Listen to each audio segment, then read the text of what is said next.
আদা একটু বাড়ছে, রসুন একটু বাড়ছে, কেজিতে 20 টাকা করে বাড়ছে আদা রসুনে।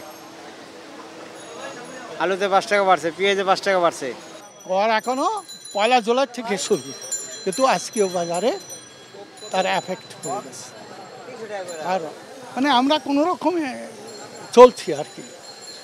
এই সব জিনিসের দাম বেশি, মাছ মাংস বাজার করে আসলাম, সব সমন্বয় করা যাচ্ছে না, কম খেতে হচ্ছে অথবা হচ্ছে ধার করতে হচ্ছে, ধার করতে হচ্ছে পরবর্তী মাসে দেওয়া, ওইটা দিয়ে আবার সামনে আবার সমন্বয় করা যাচ্ছে না, কম খেতে হচ্ছে বিরাট। অথবা ব্রয়লার মুরগির দাম তেমন ছিল না, ব্রয়লার 220 টাকা 30 টাকা ছিল, আর সোনালি ছিল আপনার যায় সপ্তাহ 2-3 টাকায় আপনার যায় 400-420 টাকা। আজকে বিক্রি হচ্ছে আপনার যায় 300-310।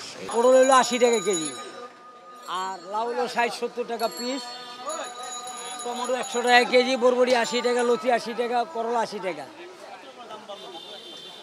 আজ 2 সপ্তাহ আগের থেকে হঠাৎ করে দামটা বেড়ে গেছে, অনেক কম ছিল, কেজিতে 30 টাকা 40 টাকা ডিফারেন্স হয়ে গেছে। কেজি 400-500 টাকার মতো বাড়ছে, যেটা ছিল আপনার 3300 টাকা, এটা এখন হলো 3700 টাকা মার্কেটে। আর যেটা হলো আপনার 2800-2900 ছিল, ওটা 3200-3300 টাকা পাইকারি। পাইকারি বাজারে ডেইলি এখন দাম বাড়তেছে, এক সপ্তাহ আগে একটু কম ছিল, এক সপ্তাহ পাইকারি বাজারে ডেইলি এখন দাম বাড়তেছে। ডিমের ডর্জন 150 টাকা, তরকারি যেটা কিনতে যায় 100 টাকা 90 টাকা কেজি, আর মাছ মাংস তো কথাই নাই, মাছ যেটা কিনবেন 1000 টাকা কেজি।